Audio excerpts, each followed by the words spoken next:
Cédric Lavaux, on est ravi de vous recevoir sur le stand Expression au Salon Rennes. Bonjour Marine. Vous êtes à la tête du fichier Amepi qui fait la part belle au partage de mandats. En quoi est-ce générateur de performance pour les professionnels de l'immobilier?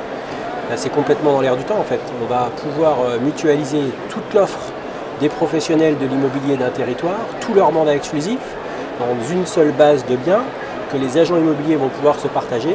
Donc, les clients acquéreurs vont avoir avec leur agent immobilier la possibilité d'avoir toute l'offre de ce territoire.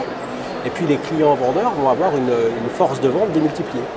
Et comment ces professionnels accueillent-ils le fait de devoir partager quelque part leur mandat? C'est la survie du métier.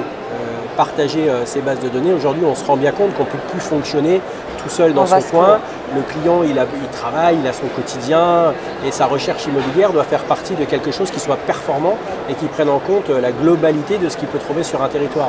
Donc vous avez votre relation avec votre agent immobilier, vous êtes en relation de confiance parce que votre famille a déjà travaillé avec, parce qu'il vous a déjà fait visiter un bien, donc vous lui avez fait la totalité de votre cahier des charges. Rien que de plus facile de conserver cette relation, puisqu'il y a une relation qui existe, et pour qu'elle soit performante, eh bien, il faut que cet agent immobilier puisse bénéficier de toute l'offre du territoire de ses confrères. Donc l'union fait la force quelque part. L'union fait la force, clairement, oui. Et combien d'adhérents avez-vous aujourd'hui? Alors on raisonne en nombre d'agences immobilières adhérentes. Nous en avons 4000, mais ce qui représente 20 000 utilisateurs sur le territoire. Quid des répercussions du Covid sur ce fichier? Est-ce qu'il y a eu d'étonnantes surprises? Quel est en définitive son état de santé? Bien, le professionnel de l'immobilier s'est retrouvé finalement handicapé à être chez lui et à ne pas pouvoir en sortir dans un contexte dans lequel il y avait une forte demande. Dans la période Covid, les couples qui étaient en séparation et qui étaient dans l'incapacité de pouvoir continuer à vivre ensemble et qui voulaient se reloger, ils ne pouvaient pas. Les situations familiales urgentes, en cas de décès, en cas de naissance, toutes ces choses qui font que vous avez le besoin de changer de logement ont nécessité des demandes d'agents immobiliers qui n'ont pas pu montrer physiquement et prendre en compte leurs clients.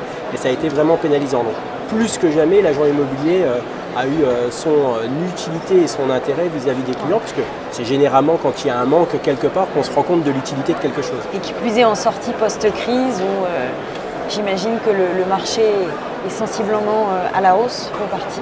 Mais le marché il est binaire, il fonctionne sur une règle simple qui est celle de l'offre et de la demande. Aujourd'hui on a énormément de demandes, bien que sur le dernier trimestre on sent un petit frein à cette demande, mais elle reste quand même malgré tout supérieure à l'offre. Donc effectivement, l'agent immobilier qui peut bénéficier de l'offre de ses confrères, eh bien c'est une véritable valeur ajoutée pour nous. Un véritable coup de pouce. Quels sont les axes de développement du fichier Amepi dans les années à venir? On a complètement réinversé la vapeur depuis qu'on a repris les rênes de l'association en main avec Olivier Alonso depuis un an. L'idée est véritablement de redonner le pouvoir au local. C'est le terrain qui a des spécificités, qui a un marché et qui doit être réactif et qui doit pouvoir déterminer ses règles. Donc le fichier Amepi détermine un cadre global, strict, et dans ce cadre-là, chaque territoire doit avoir un espace de liberté pour pouvoir se l'approprier. Donc on a inversé la vapeur, si vous voulez. Le national détermine un cadre qui rassure, qui protège, et le territoire s'approprie l'outil pour en faire ce qu'il a bien envie d'en faire. À la primeur. Très bien. Merci beaucoup Cédric Lavaux. C'est moi qui vous remercie.